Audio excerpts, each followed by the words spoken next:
I came home after weeks in the hospital and found my belongings thrown into the garage like trash. My son-in-law, wearing a smug smile, declared, "You do not live in this house anymore. My father needs the room." I looked him straight in the eyes and replied coldly, "Then I will kick another useless person out of my house. The time for revenge has come. The time to show them who is really in charge." Before we continue, please subscribe to the channel. William's revenge stories, and write in the comments what time it is where you are. I arrived home at 4:17 on a Wednesday afternoon with lower back pain after 3 weeks in hospital chairs and my sister's uncomfortable guest bed. The March sky was gray over Portland, threatening rain, but it finally held off. On the way home, I stopped at that toy store in Olympia, the one with the wooden trains in the window. My grandkids would love them. Emma was learning her colors, and little Marcus was fascinated by anything with wheels. The gift bags were in the passenger seat next to an envelope with $3,000 in cash. I had withdrawn it before going to Seattle. It was money I had been saving to fix Jennifer's roof. The shingles were badly curled on the south side.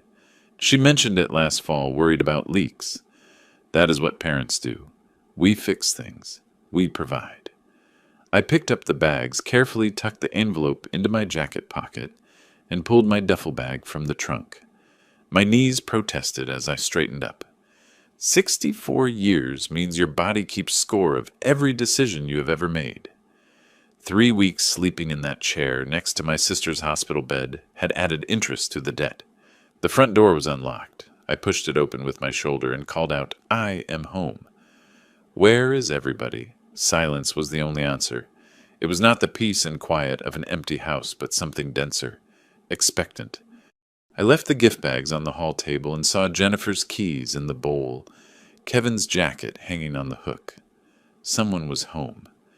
I walked down the hall toward the bedrooms, intending to drop my bag in mine and maybe lie down for 20 minutes before dinner. The master bedroom door was closed. Unusual.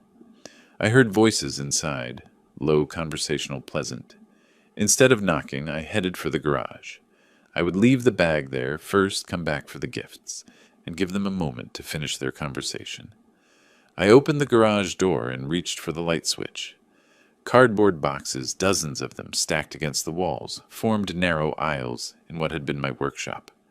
I stepped in hand still on the switch and read the nearest label, written in Jennifer's handwriting.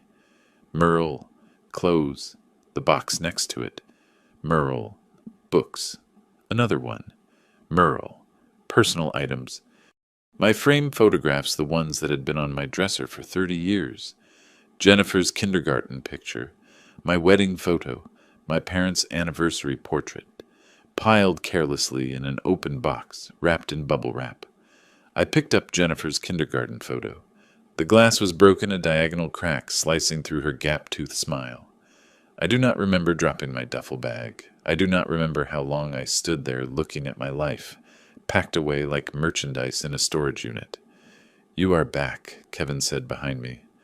I turned around. He stood in the doorway between the garage and the house, arms crossed over his chest, blocking the entrance. No smile, no greeting. He offered no explanation like any normal person would when caught doing something extraordinary. "What is this?" My voice sounded steadier than I felt. "Jennifer, what is going on?" She appeared behind Kevin's shoulder. She avoided looking me in the eye. Her fingers found her wedding ring. She twisted it. I watched her twist it. Again. "Dad, we need to talk. I will handle it." Kevin interrupted her and stepped into the garage. He moved like he owned the place, as if everything belonged to him. I set the broken picture frame down very carefully. "Handle what?" "These are my things. This is my house. Was it yours?" Kevin's tone was the same one he used with his children when they misbehaved. Patient. Correcting. "Things change, Ma. My father needed a place, and that room has the best space." The words took a moment to sink in.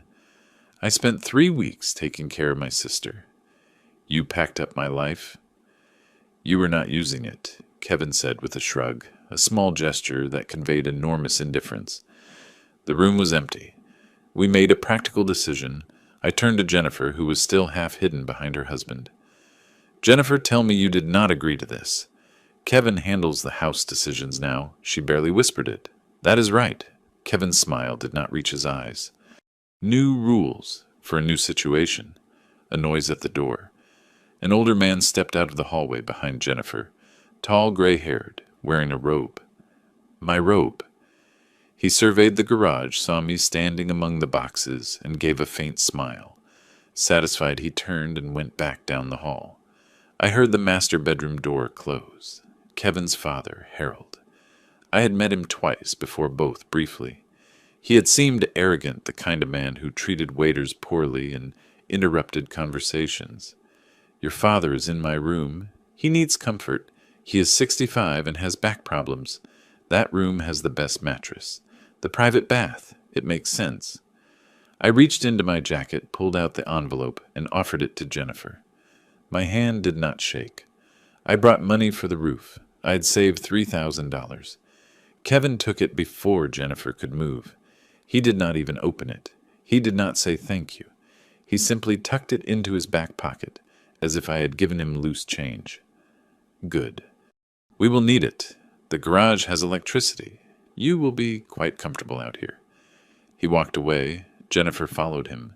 Neither looked back. The door closed. I stood there surrounded by boxes of all my belongings. In the garage of the house I had finished paying for 15 years ago. From inside I heard the TV turn on in the master bedroom. Laughter, Harold's voice loud and pleased with himself.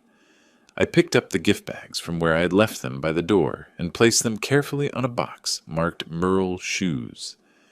I reopened the box with Jennifer's photo, lifted the broken frame, and ran my thumb over the fractured glass.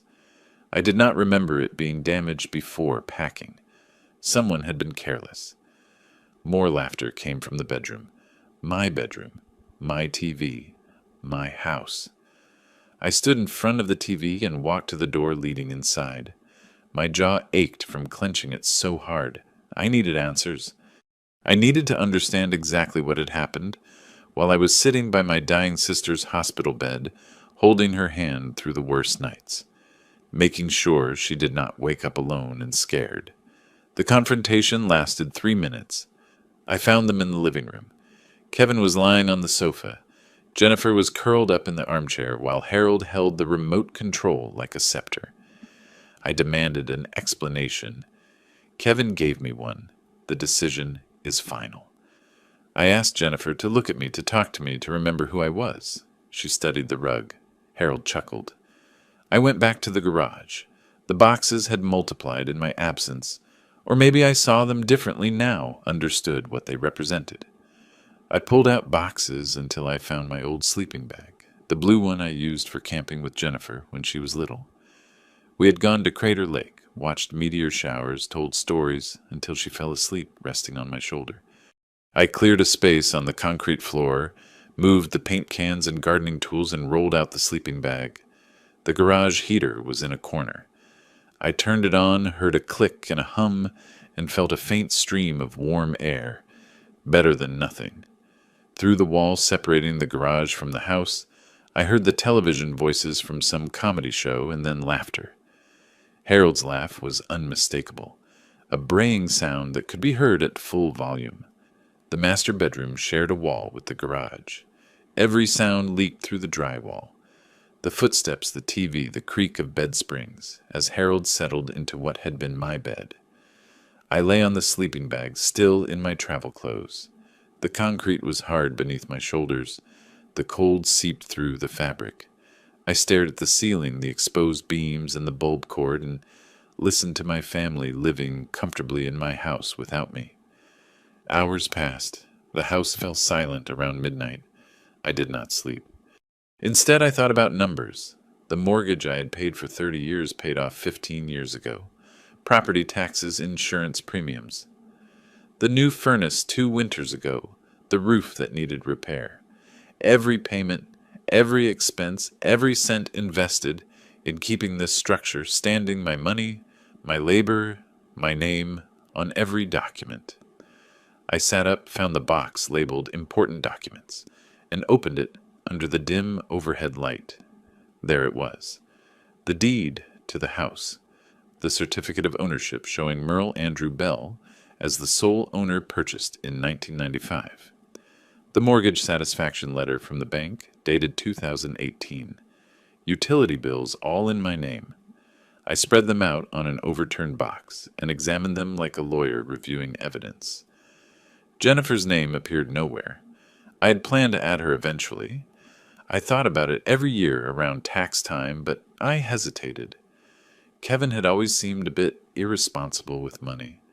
I wanted Jennifer to be secure and independent. Maybe subconsciously, I already knew. I looked at the documents, then at the wall separating me from the master bedroom. Laughter was heard again. It was late-night TV, some talk show. Harold found something hilarious. The eastern window above my workbench began to glow with a grayish light. Around 6 in the morning.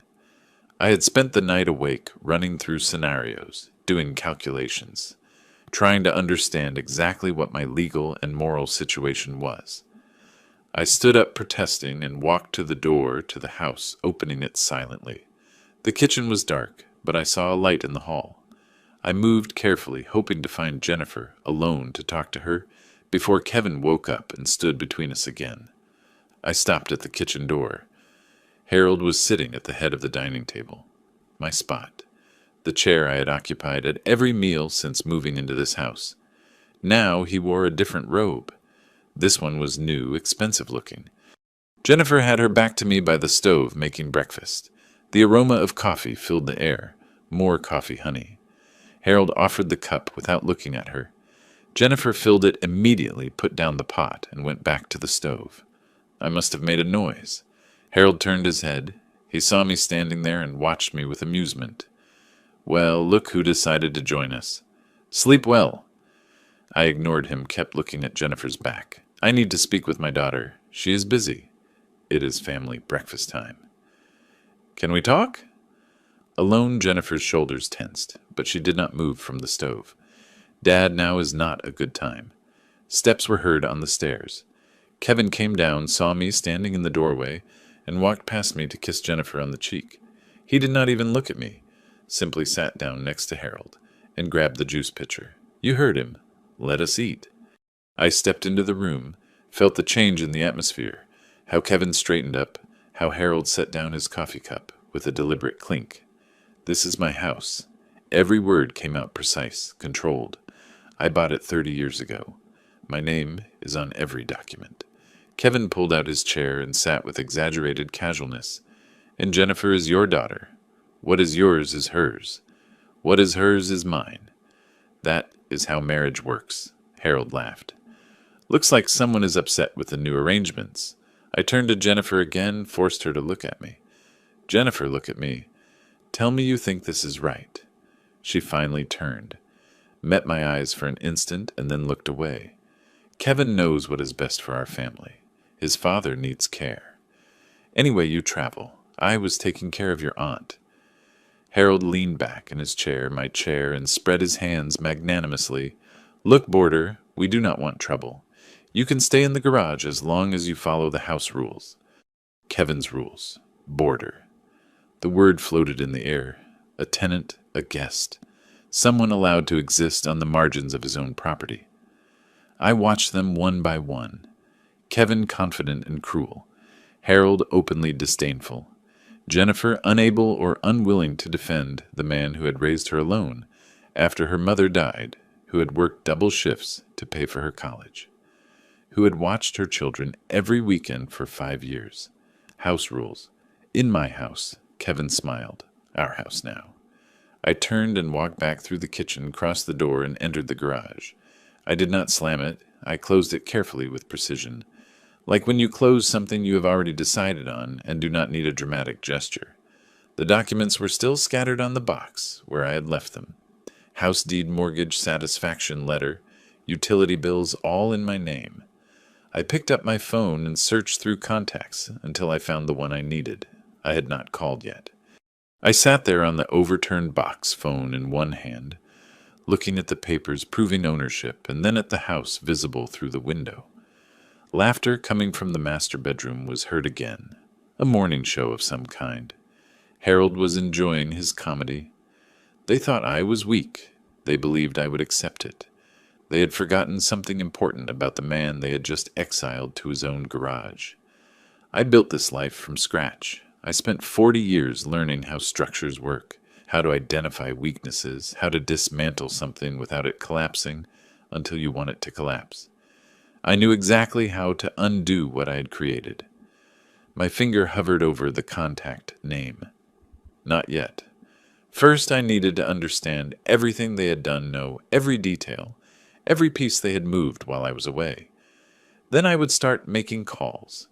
The garage felt different in the daylight, less like an exile and more like a command center. I pulled my duffel bag from the trunk, packed clean clothes from the box, with my name toiletries.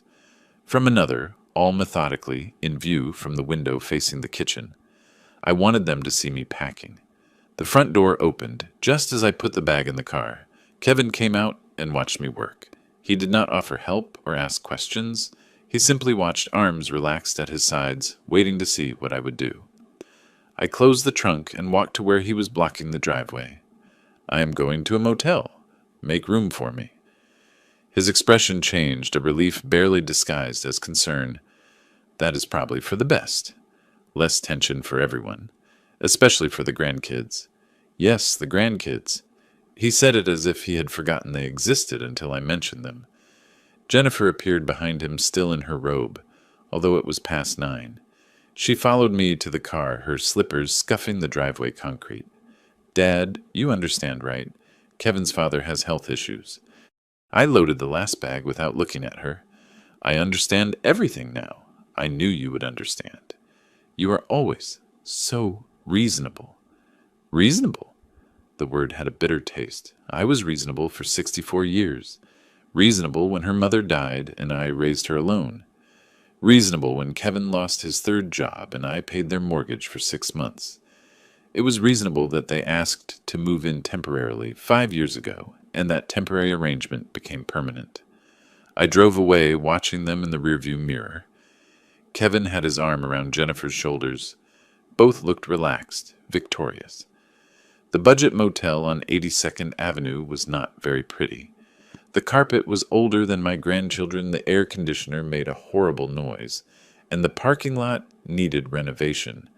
But the weekly rate was fair, and the clerk asked no unnecessary questions when I said I would be staying a while. I spread my documents on the narrow desk in room 217. The house deed looked smaller out of the safe, less impressive on the cheap laminate than I had imagined. But the words were clear. Sole owner Merle Andrew Bell.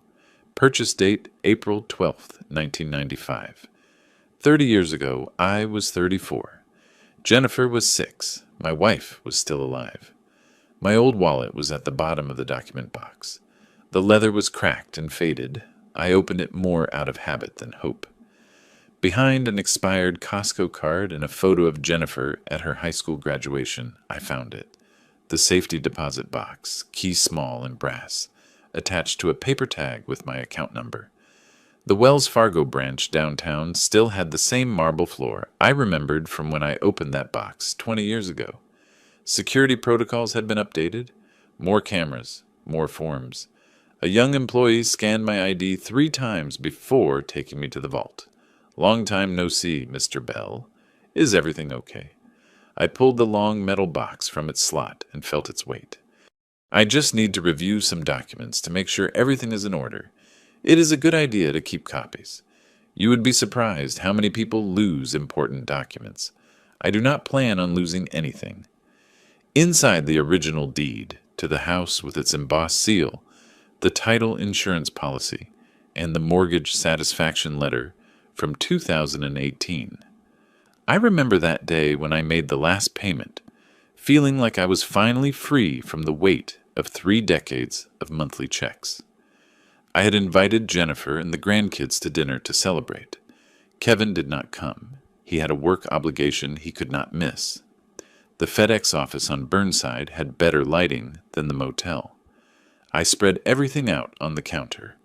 Deed property, title mortgage certificate, utility bills from the last 2 years where only my name appears, bank statements proving all payments were made exclusively from my account. That is a lot of documentation. A legal matter. The worker was young, maybe 25, with tattoos on both forearms. His name tag read, Marcus, same as my grandson. A property matter. I hope it works out for you. I watched the machine produce certified copies, each page coming out crisp and bright. I'm sure it will. Back in the motel room, I brought order to the chaos. Original documents in one pile, copies in another, my handwritten notes in a third. I took out the motel notepad and created a timeline. In April 1995, bought a house for $180,000 with a 30-year mortgage. In September 2012, Jennifer married Kevin. In March 2018, made the final mortgage payment, and the house was fully paid off. In January 2020, Jennifer, Kevin, and their children moved temporarily into the house. In March 2025, my belongings were moved to the garage, and Harold moved into the master bedroom. The dates told a story. I had been the sole owner of the house for 7 years before Jennifer moved in. The marriage predated my last payment by 6 years. Their claim lacked legal foundation. I remembered a conversation from 2 years ago. Kevin was at the kitchen table calculator in hand and yellow pad full of numbers. With inheritance taxes, Jennifer could lose 40% of the value. Better leave it in your name for now. Protection for her. At the time, I thought he was being prudent protecting his wife. Now, I saw it differently. He had been protecting himself. If the house had been in Jennifer's name and they divorced, he would have claimed half. But as long as it was mine, he had to keep me happy to keep access. My laptop screen glowed under the dim motel light. I typed Oregon tenant eviction laws. The results filled several pages. I read about lease requirements, notice periods, and tenant rights. I learned about Oregon revised statutes, landlord obligations, and formal eviction procedures.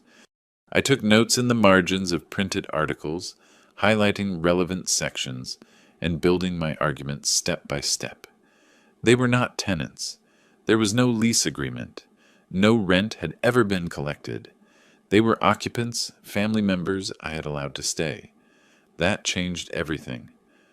Around 6 in the evening, I created a folder from a manila envelope I found in the document box. I wrote on the tab with black marker proof of ownership. My search on the laptop changed. Real estate lawyers, eviction specialists in Portland, Oregon. 17 firms appeared. I read reviews, checked credentials, studied photos and bios of lawyers. Most were too young, too corporate, too focused on commercial properties. Then I found Clark and Associates on the third page of results. Dorothy Clark's photo showed a woman of similar age to mine, maybe in her 60s, with piercing eyes and gray hair she had not tried to hide with dye. Her bio was concise. 30 years of experience specializing in residential real estate law, landlord-tenant disputes, and family property matters. I believe in simple solutions to complex problems. Family property matters. That phrase struck me. The office address was downtown, not far from the bank I had visited earlier. I could be there tomorrow when they opened. Walk in, present my case, and see if the photograph matched reality. I closed the laptop and set my phone alarm for 7. For the first time since returning from Seattle, since discovering my life packed in boxes, since sleeping on the floor and eating nothing, I felt sleep approaching. I lay on the motel bed, fully dressed, staring at the water-stained ceiling tiles. Outside traffic hummed on 82nd Avenue. Someone in the next room was watching TV. Voices and canned laughter filtered through the thin walls. But in my room, silence reigned. Order reigned. I had documents proving I owned something they thought they had stolen. I slept peacefully. The law firm occupied the 5th floor of a building that had probably been modern in the 80s. The elevator creaked. The hallway carpet showed signs of wear, but the door to Clark and Associates gleamed with fresh varnish. Someone cared about first impressions. The receptionist looked up from her computer as I entered. young, efficient, protective. "Do you have an appointment, sir?" I showed her my evidence folder. "No, but I need to speak with Mrs. Clark about real estate law. It is urgent. Her schedule is full until 2:30. I can schedule an appointment. I have 15 minutes before my next client." The voice came from an inner door. Dorothy Clark stepped into the lobby, and her photograph did not lie. She was maybe 5'6", wearing a navy suit that denoted competence without trying to intimidate, and her eyes scrutinized me in the time it took to cross the room. "Come in." Her office was organized but not impersonal. One wall was covered in law degrees for Louise Ann Clark, and next to them hung a certificate from the Oregon State Bar. On the credenza was a single photograph, a young woman maybe in her 40s, smiling with the ocean in the background. Probably her daughter. On the desk were stacks of neat folders, a laptop, and a coffee mug with the company logo.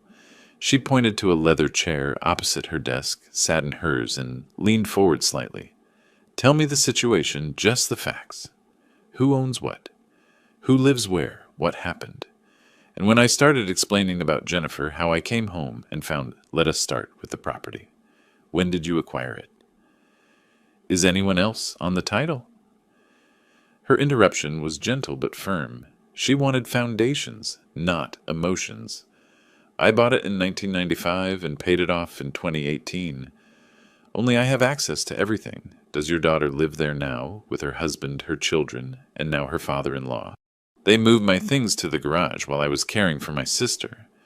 Dorothy pulled a notepad closer and wrote quickly. "Do they pay rent? Is there a lease agreement?" "No. I pay everything. Utilities, property tax, insurance." She looked up from her notes, and something changed in her expression. Still professional, but with a hint of understanding. "Then you have full legal standing. It is not complicated. But she is my daughter. People will talk. People will think what they think. What matters is what is legal and what is right. Does that mean the same to you?" The question hung between us. I thought about Harold, about Kevin taking my money, without saying thank you, about Jennifer, unable to look me in the eye. They should mean the same thing. They are already here. Dorothy stood up, walked to her conference table, and motioned for me to come closer. "Show me what you brought." I spread the contents of my folder on the polished surface. She reviewed it methodically, flagging important documents with sticky notes and making notations on her pad. Her efficiency was admirable, not a wasted movement, not an unnecessary question. House deed, sole ownership, mortgage satisfaction dated 2018. Utility bills for the last 24 months, all in your name. Bank statements showing all payments from your account. She straightened up and crossed her arms. "Mr. Bell, this is a textbook case. They have no lease, no tenant rights, no legal right to occupy the property. Oregon law allows for no-cause eviction with proper notice. How much notice? Depends on how long they have lived there. More than a year, 5 years." She nodded, walked to a whiteboard on the wall, and picked up a blue marker. "Here is the progression." She drew 3 squares linked by arrows. Step 130. Day no-cause eviction notice duly served. Step 2. If they do not comply, pressure the utility companies. Although this carries risks, payments can be suspended. Step 3. Formal eviction proceedings in court. How long does all that take if they fight 2 to 3 months total? If they are smart and leave after the notice, 30 days. I watched her write Oregon Revised Statute 90.427 under the first box. The statute number meant nothing to me, but her certainty did. What if they say I'm trying to hurt my grandkids if they make me look cruel? Dorothy put down the marker and returned to her chair. When she spoke, her voice had changed, still professional, but with a strength that transcended mere legal expertise. 3 years ago, my son tried to have me declared incompetent. He wanted my law firm claimed I could no longer manage contracts or be trusted with client matters. He had a psychiatrist ready to testify and had collected statements from people I had supposedly confused in conversations. I leaned forward. "What did you do?" "I took him to court, presented my own experts. client testimonies and case records, proving there was no error. I won. I have not spoken to him since. Do you regret anything? Her eyes met mine, only not acting sooner. Family does not mean accepting abuse, Mr. Bell. It means expecting better. And when they cannot meet that expectation, it means protecting yourself. Now the photograph on her credenza made sense. It was not a son's photo, but a daughter's, the child, who presumably had stood by her side. Where do we start? Dorothy pulled a printed form from her desk drawer. Today I draft the eviction notice, have it notarized tomorrow, and served Monday by certified mail and through the sheriff. That starts their 30 days. You pay me a flat fee of $2,500 plus court costs if we need to file suit. After that, all communication from them must be directed to me. No conversations, explanations, or negotiations. I pulled out my checkbook. When do I pay half, now the other half when they move out? I wrote the check for $1,250 without hesitation. My hand did not shake. The figures seemed correct. A real bargain to recover what had always been mine. Dorothy walked me to her office window. We stood side by side, looking down at the street 5 floors below. People walked on the sidewalk with coffee cups, briefcases, shopping bags. Normal lives, normal problems. The eviction notice goes to the notary tomorrow and is served Monday, Dorothy said. They have 30 days from notification to vacate the premises. If they refuse, we initiate judicial eviction proceedings. This takes another 2 to 3 weeks. A bus stopped below. Some passengers got off. Others got on. The routine felt distant. They will be surprised, Dorothy continued. They will probably call you angry. Do not engage. Direct all communication to me. She pulled a business card from her jacket pocket, wrote something on the back, and handed it to me, her cell number. Call any time, even at night. Her hand lingered an instant longer than professional courtesy required when I took the card. You were doing the right thing, she said. I believed her. Lately I had believed in almost nothing. Not Jennifer's excuses, not Kevin's justifications, not my own ability to fix what was broken. But I believed Dorothy Clark. What do I do until Monday? She smiled slightly, the first time her expression softened since I entered her office. Do whatever you want, but do not go back to that house. Not yet. I left her building and walked to my car. The spring air smelled of imminent rain, and the downtown buildings cast long shadows on the pavement. My phone vibrated, a message from Jennifer. Dad, where are you? The kids want to say hi. I deleted it without replying. Dorothy had said no communication. I listened to her. At the motel, I ordered Chinese delivery and spread the documents on the desk again. This time, they looked different. Not like proof of loss, but like ammunition. Proof that I was not helpless, that I was not without resources, that I was not the confused old man they had assumed would simply accept displacement. It was 3 days until Monday, 72 hours until the notice arrived, until their comfortable assumption of victory shattered. I ate dinner slowly, savoring every bite, and slept better than I had in weeks. The coffee shop near the motel smelled of burnt coffee and cleaning products. I sat at the corner table phone propped between my hands, staring at the screen like it might explode. Stephen Wright was due to arrive at the house at 10:30. Dorothy had recommended him. He was a professional process server, specializing in complex legal notices. He had told me he handled foreclosure notices, restraining orders, and bankruptcy notices. By comparison, your eviction notice will be a piece of cake. My coffee went cold. I ordered another, but left it untouched. The message arrived at 10:53. Delivered to Kevin Thompson at 10:47. Signed receipt attached. Stephen. I exhaled, not realizing I was holding my breath. The attachment showed Kevin's signature rushed and angular scrawled on the confirmation line. Proof of service legal documentation that the 30-day clock had started. I paid for the coffee I did not drink and went back to the motel. What I did not see, what Stephen told me later when I called for details, was Kevin's initial reaction. He opened the door in sweatpants and a t-shirt, annoyed by the interruption of his late breakfast.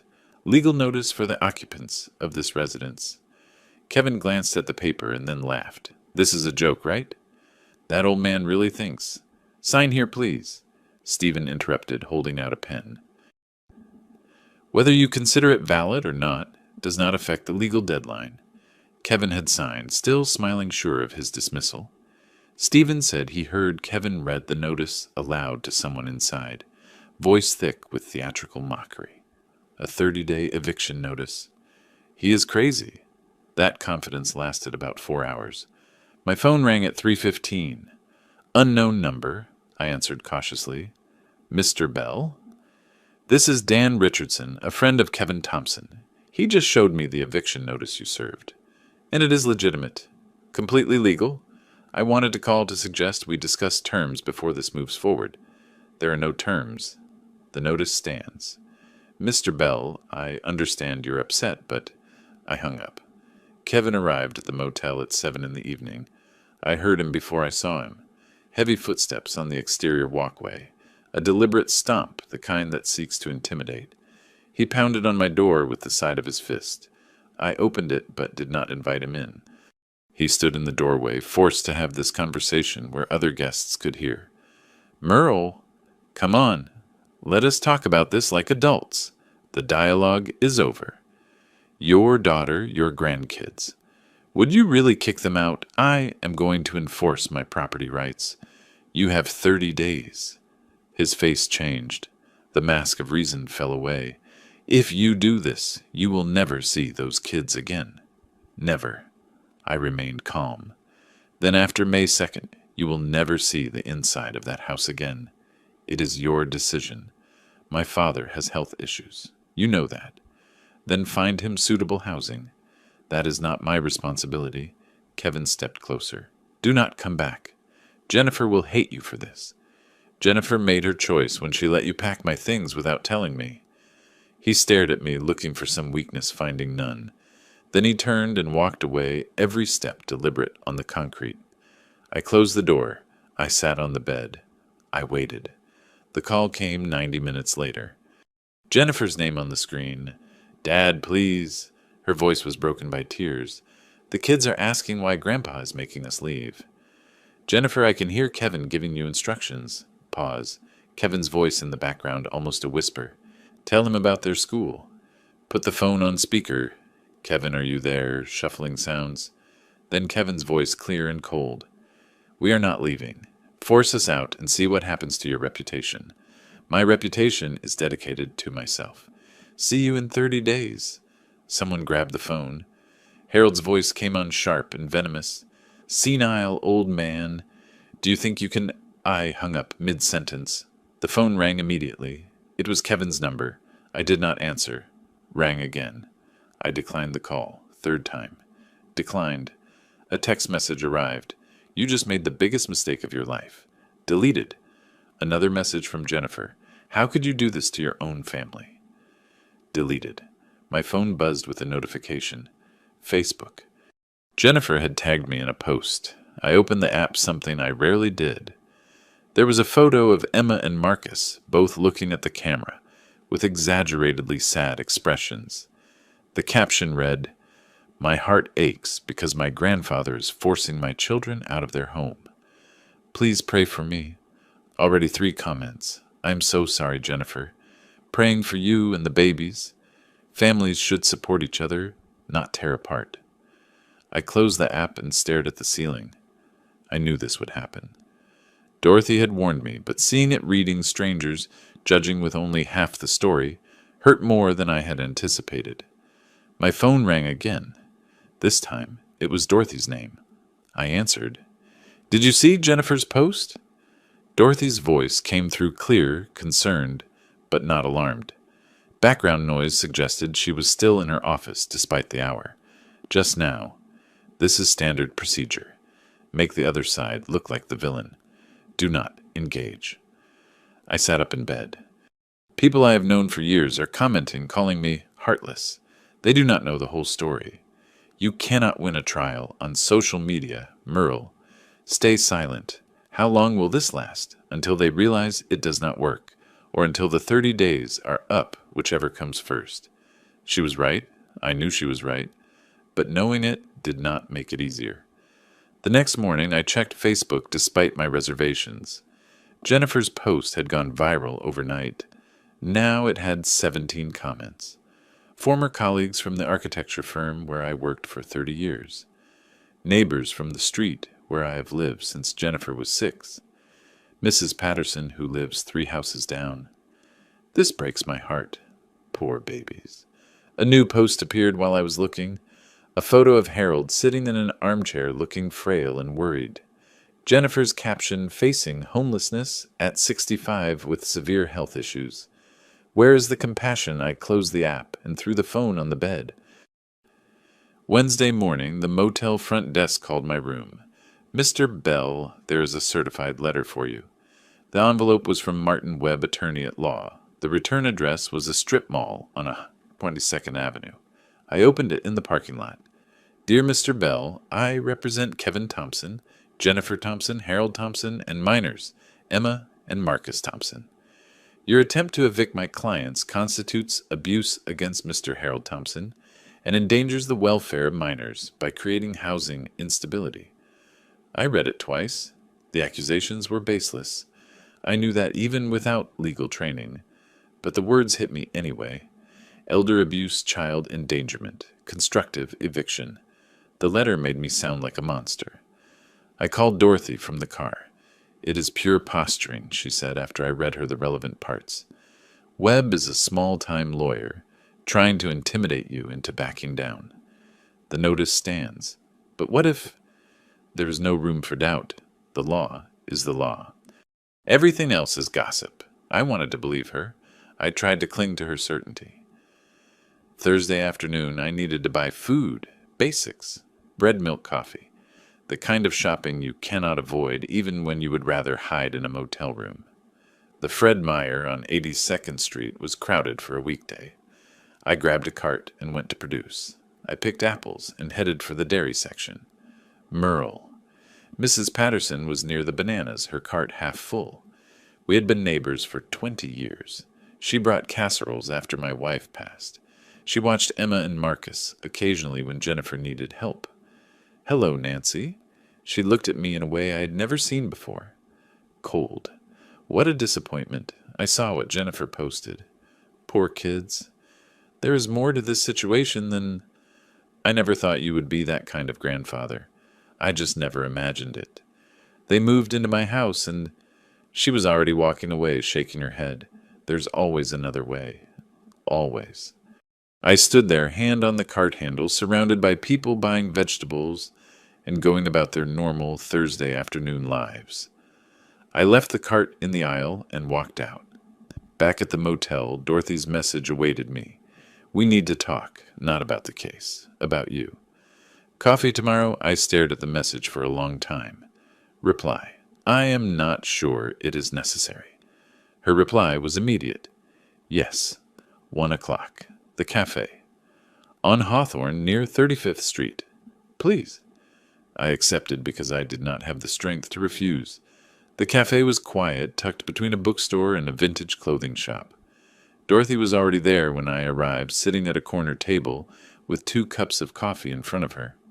I already ordered yours. Black. Right.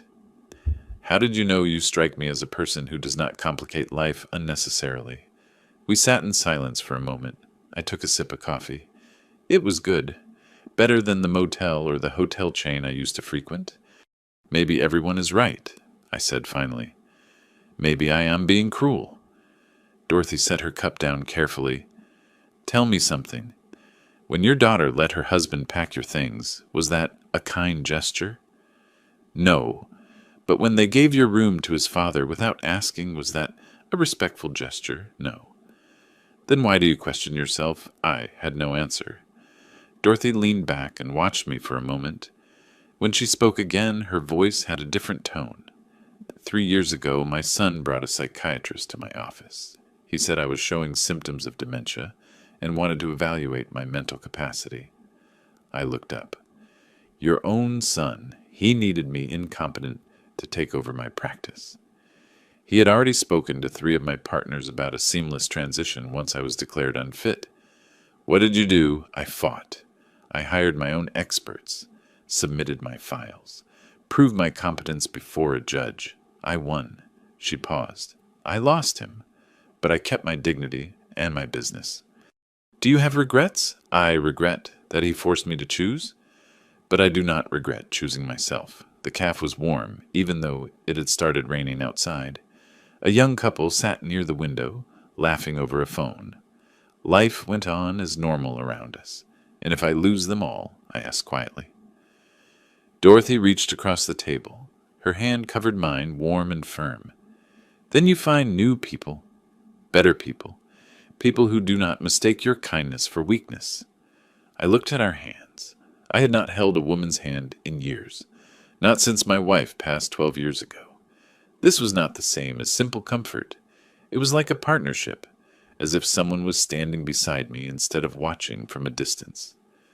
They are counting on your weakness, Merle, counting on you giving in for peace. But that is not peace.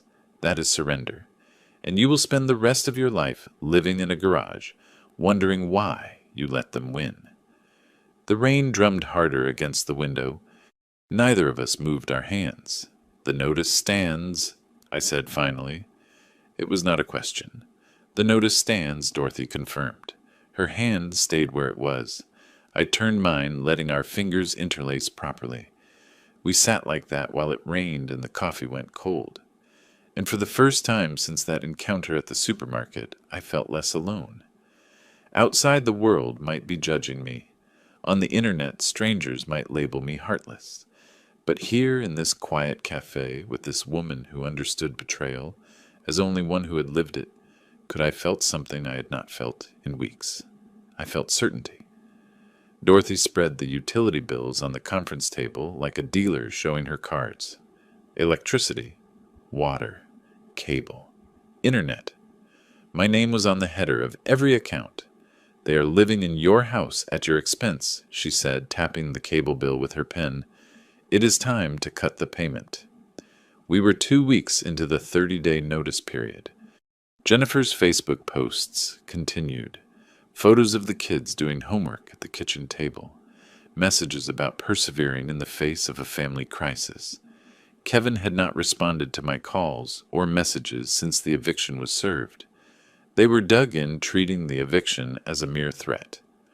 The notice expires in 2 weeks, Dorothy continued. Are they still there? Jennifer posted yesterday about standing firm against injustice. They are not leaving. Dorothy leaned back in her chair and watched me.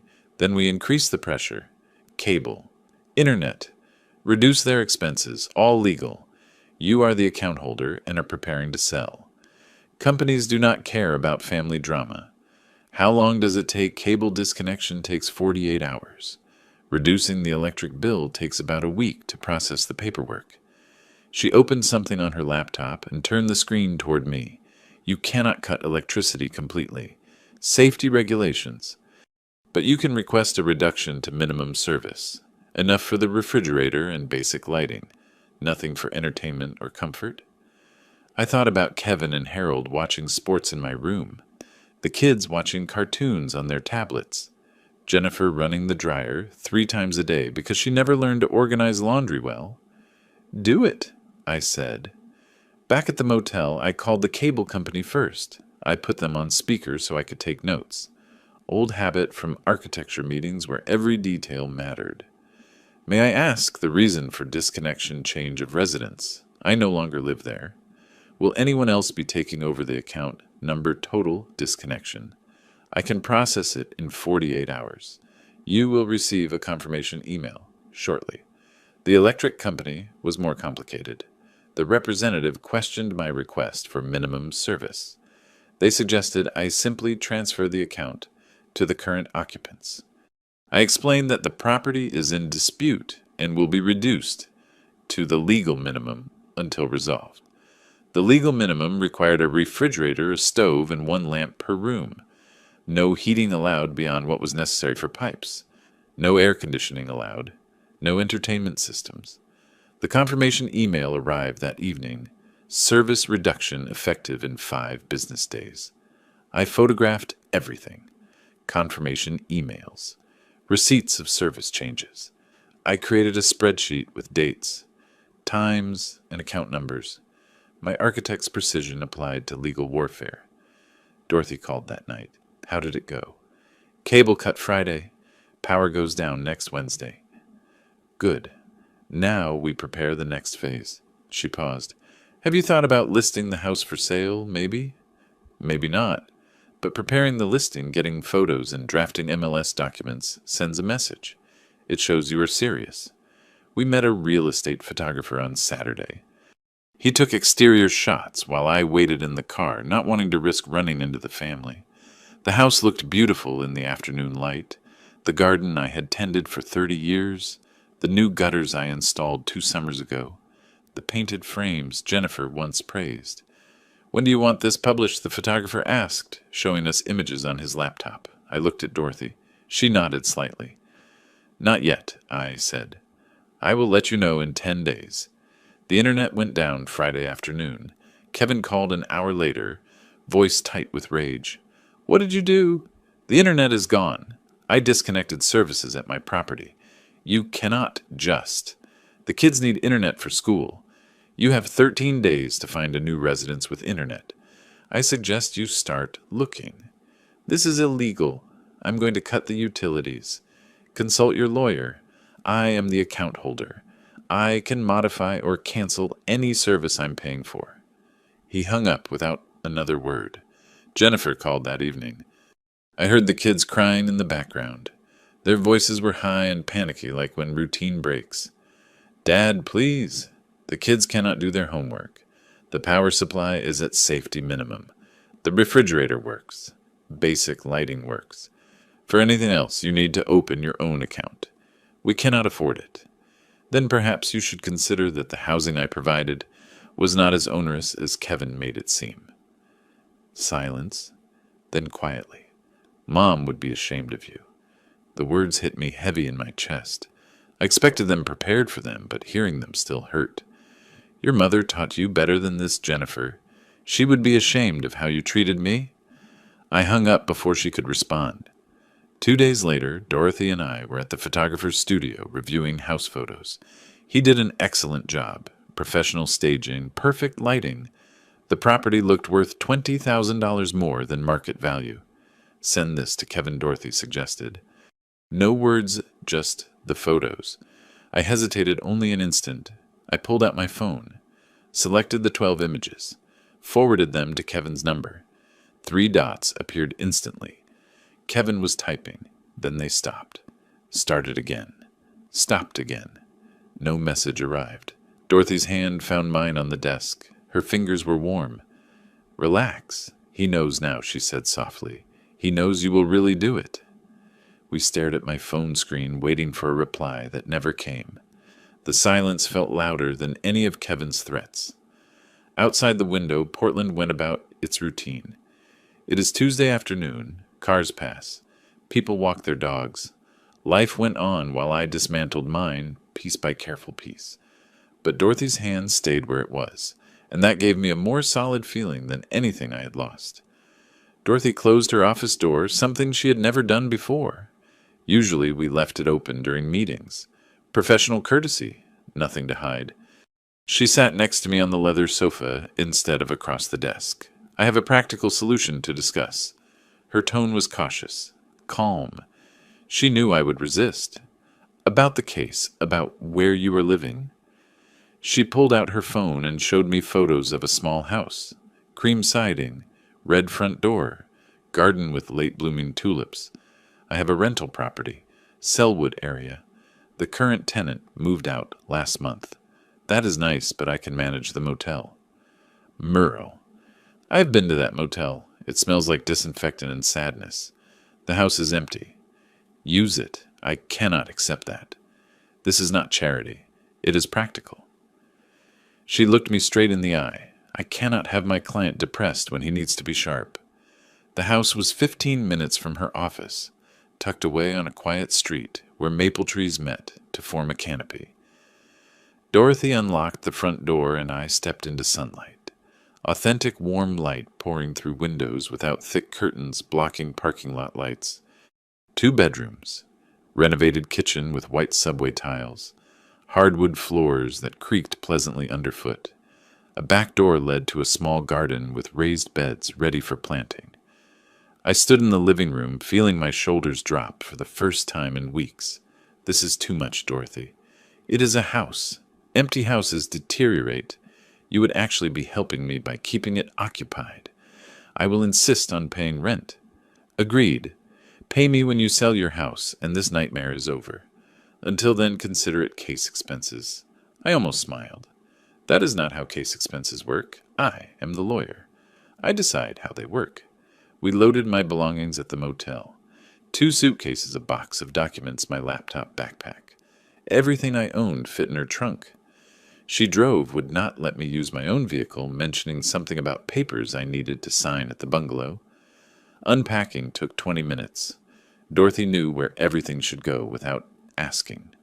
Clothes in the bedroom closet, toiletries in the bathroom, documents in the second bedroom, which could serve as an office. She moved around the room like she had planned it, like she had imagined me living there before offering it. In the kitchen, she opened the refrigerator, milk, eggs, bread, fresh vegetables, pasta marinara sauce. Did you have everything? I stared at the shelves. I had a feeling you would eventually say yes. Sure of yourself, huh? Practical. I am always practical. I took out the pasta, examined the label as if it held answers. Is that what this is, practical? She did not answer immediately, opened a cupboard and found a pot without searching. What else could it be? We cooked together in that small kitchen. She boiled water while I chopped vegetables. We bumped into each other, reaching for olive oil, laughed when she dropped a spoon, and I caught it before it hit the floor. Easy, natural, like we had done it before in some other life. Sunlight streamed through the window over the sink. I caught her profile as she stirred the sauce. Gray hair, reading glasses perched slightly up on her head. The slight smile she wore when concentrating. I realized I was happy, genuinely happy. Not just content, or distracted, or coping. Truly happy. When was the last time I felt that? Do you read architectural history? She found my books while unpacking and held up a volume on Victorian design. I used to design buildings. Liked understanding what came before. Past tense. I do not design anymore. Retired 5 years ago. Thought I would have time for other things like getting shoved into a garage. I laughed despite myself. That was not in the retirement plan. We ate at the small dining table. The pasta was simple. Perfect. Dorothy asked about my career, about buildings I had designed. I asked about her daughter in Boston. What she did, were they close? When was the last time someone cooked dinner for you? I asked. I usually cook for myself. That is not what I asked. She pondered fork halfway to her mouth. My daughter. Maybe 2 years ago, before she moved to Boston. You must miss her. Every day. But she has her life. I have mine. Does it get easier? The distance from family. Dorothy put down her fork, looked at me across the table. You learn to fill the void differently. My phone vibrated. I ignored it. Vibrated again. Jennifer's name on the screen. I picked it up. Read the text aloud. Harold and Kevin had a huge fight.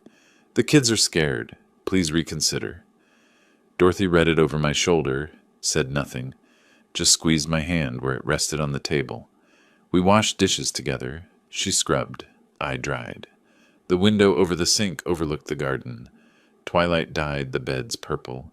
I could plant tomatoes there. Maybe herbs. The idea seemed radical after weeks of motel rooms and garage exile. At the front door, Dorothy grabbed her purse. I held out her keys. Thank you, I said. For everything, the house, the case, you. I did not know how to finish. She adjusted her coat, not looking me directly in the eye. Would you do the same? Would I? She looked at me then. I think so. I think you are a person who helps others. That is why this situation hurts so much. You were always the giver, and they just took. Something shifted in the space between us. I reached out, touched her gently on the arm. "Stay a while longer, keys in hand." She looked at them, then at me. "I should stay. It is not a demand. Just asking." Dorothy left the keys on the hall table. "Maybe one more cup of coffee," she said softly. We went back to the kitchen. I started the coffee maker while she leaned against the counter, watching me with an expression I could not decipher. The house settled around us.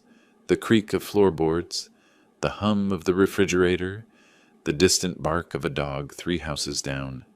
Normal sounds, home sounds. Dorothy accepted the coffee cup I offered, our fingers brushing instantly. Neither pulled away. "Merle," she said, and stopped. "I know," I replied. We stood there in the kitchen of a house that was not mine, drinking coffee that was too hot, not saying what we both understood. Outside darkness was complete. Inside something new was beginning. 3 months had passed since Dorothy offered me the bungalow. 3 months of legal paperwork, depositions, and delays. The May deadline came and went, and Kevin refused to budge, forcing us into formal eviction proceedings. By mid-August, we stood in the Multnomah County Courthouse hallway, waiting for our case to be called. Dorothy wore a charcoal suit, reading glasses in her jacket pocket, and a leather briefcase that looked packed with evidence. I had spent the previous night at the bungalow organizing documents, preparing questions, and reviewing Kevin's potential testimony. Professional, focused. My lawyer, again, although we both knew she was much more than that now. The bailiff called Thompson Bell. We headed toward the courtroom doors. Jennifer rounded the corner with Emma and Marcus, 2 kids taller than I remembered. Emma wore a purple dress. Marcus had a backpack with dinosaurs. Our eyes met across the hall. Marcus pulled on Jennifer's hand. "Mom, who is that man?" Jennifer's face tightened slightly. "No one, honey." That hurt more than Kevin's threats. To my grandson, I was no one. 3 months of separation had erased me from my life. I gripped the folder Dorothy had given me. She touched my elbow gently. "Let us go." The courtroom was smaller than it looks on TV.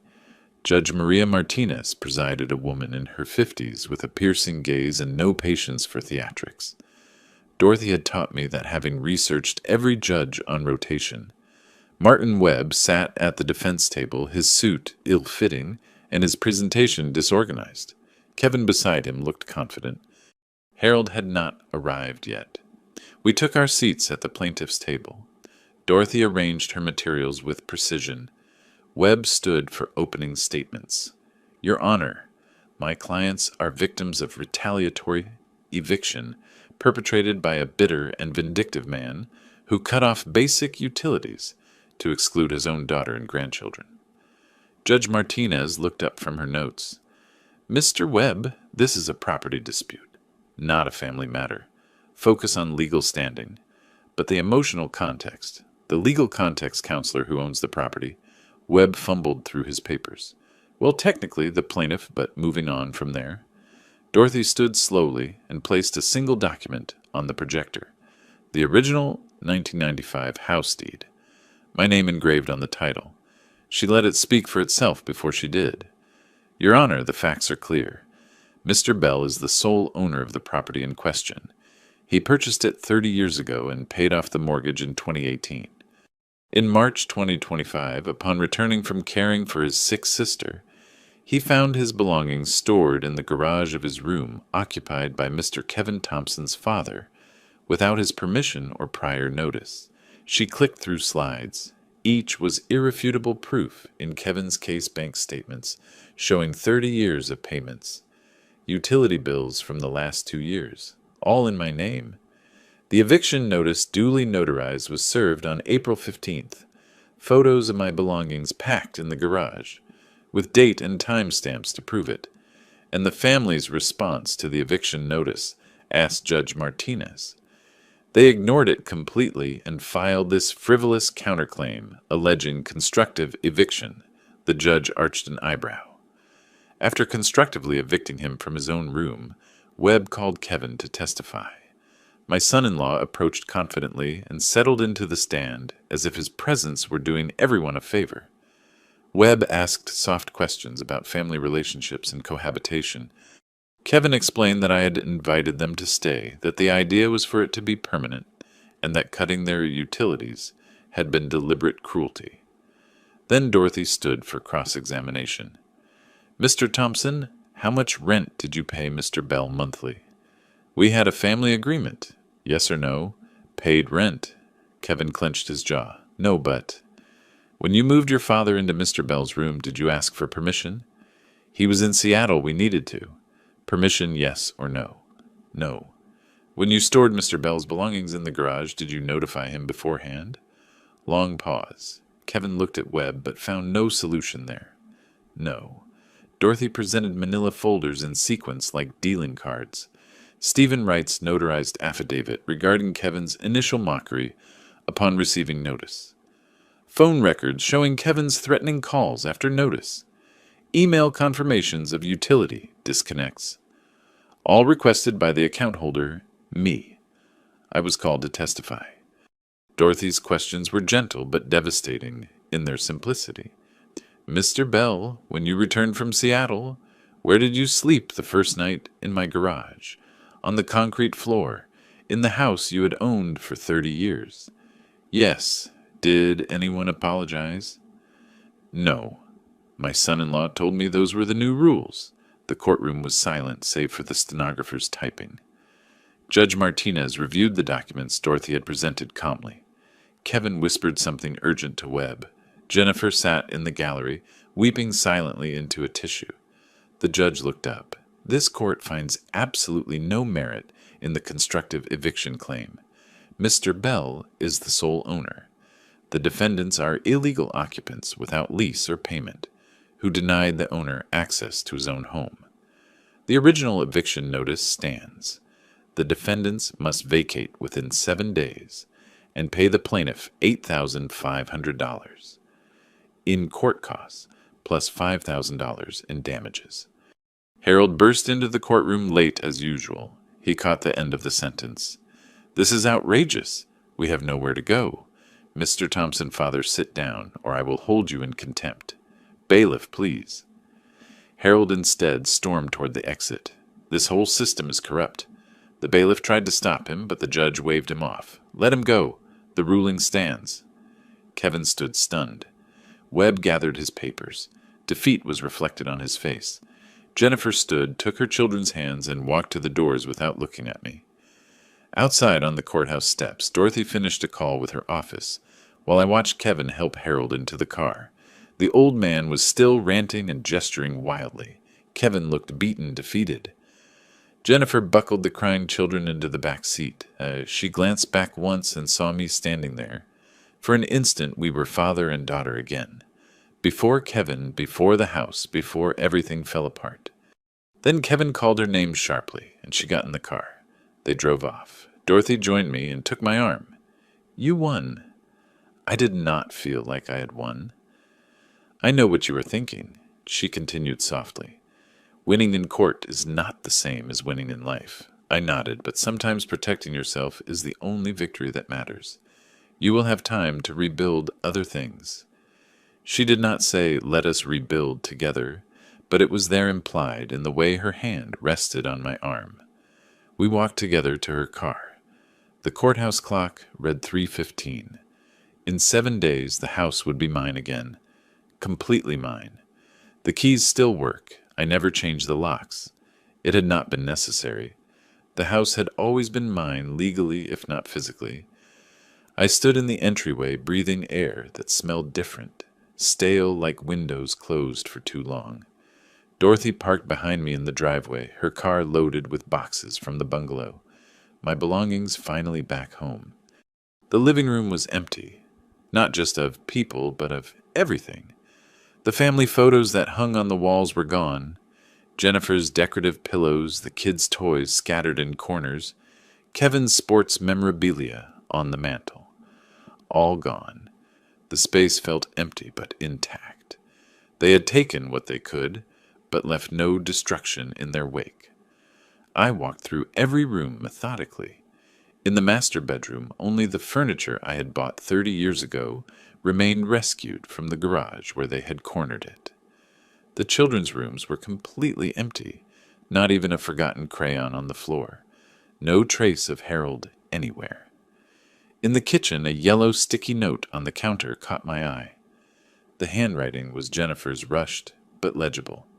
Dad, I know this fixes nothing, but I need to tell you I was wrong. Kevin pushed, and I let him. And I forgot who raised me and what you taught me about standing up for what is right. I am sorry. I prioritized his comfort over your dignity. The kids ask about you. I tell them Grandpa loves them very much. I hope someday you will forgive me. Your daughter, always, Jen. I read it twice, folded it carefully, and put it in my wallet. Dorothy walked in the front door with the box labeled Merle's Books, written in her familiar handwriting from 4 months ago. She set it down and looked around the empty room. It is strange, I said. I fought so hard to get back here, and now it feels empty sad, like I won the house but lost the life that was in it. She came to stand beside me. The life that was in it pushed you into a garage. Now you will have a better life. We unpacked together. Books went back on shelves. My framed photographs, my parents, my wife, Jennifer, as a child, back on the mantel. Every object placed was an act of recovery, rebuilding identity, bit by bit. Dorothy found the architecture book in a box, Pacific Northwest Architecture. She opened the cover and saw the inscription for Dad, who taught me to see the structure of buildings. Love, Jennifer. 10 years ago, I said it was her birthday gift to me. She was thoughtful once. She was. I do not know when that changed. Dorothy closed the book gently. People do not change. Circumstances reveal who they really were. You just did not want to see it. Night came as we worked. The house transformed slowly, not returning to what it was, but becoming something new. Dorothy found ingredients she had brought from the bungalow and started pulling out pots and pans. Now what she asked, filling a pot with water. You have your house back. Cases are closed. You do not need a lawyer anymore. I took the pot from her and put it on the stove. Is that what you were? My lawyer. For a while, then something else. Something else sounds better. Much better. We cooked pasta, the same meal we had prepared together twice before, once at her bungalow, and once in this kitchen, months ago, when I thought life would always include Jennifer and the grandkids. The ritual felt right, claiming the space together, writing new memories over old ones. After dinner, we took our wine glasses to the back deck. The Adirondack chairs I had built 20 years ago were waiting for us. We settled in as the summer evening faded into night. I learned something from all this, I said. What is it that boundless kindness is nothing more than weakness, that I deserve respect in my own life, that losing people who do not value you is not really a loss. Dorothy set her glass on the deck railing, and what did you gain? I looked at her gray hair, catching the last rays of sun, comfortable in my space, like she belonged there. Clarity, strength, you. I was already here, I know. That is the best part. Stars appeared one by one. Somewhere in the neighborhood, wind chimes rang. The house stood silent behind us, empty but no longer lonely. I should probably go, Dorothy said, but she did not move. You can stay. I kept my tone casual. I have a spare room. She laughed softly. A spare room. I am old-fashioned. Me too. We sat in comfortable silence. Dorothy reached across the gap between the chairs and found my hand. Tomorrow, she said, we could start hanging pictures on the walls. Make it feel like yours again. Ours, I corrected gently. Dorothy squeezed my hand. She did not protest. In the kitchen, Jennifer's note was folded in my wallet. Someday I might call her. Someday she might answer. We might rebuild something smaller, but more honest than what we had before. But tonight, this moment, this fragment, this was enough. The house was mine again. Dorothy's hand was warm in mine. Stars kept appearing, filling the dark sky with light. I had lost a daughter, at least for now. I had lost grandchildren who did not recognize me. I lost the family I thought I had. But I found myself again. I set boundaries. I found someone who recognized my worth and supported me through the hardest moments of reclaiming it. The evening breeze was cool and pleasant. Dorothy's thumb traced circles on the back of my hand. Neither of us spoke. We did not need to. This was everything. If you like this story, please like this video, subscribe to the channel, and share your thoughts in the comments. To hear the next story, click the box on the left. Thanks for watching.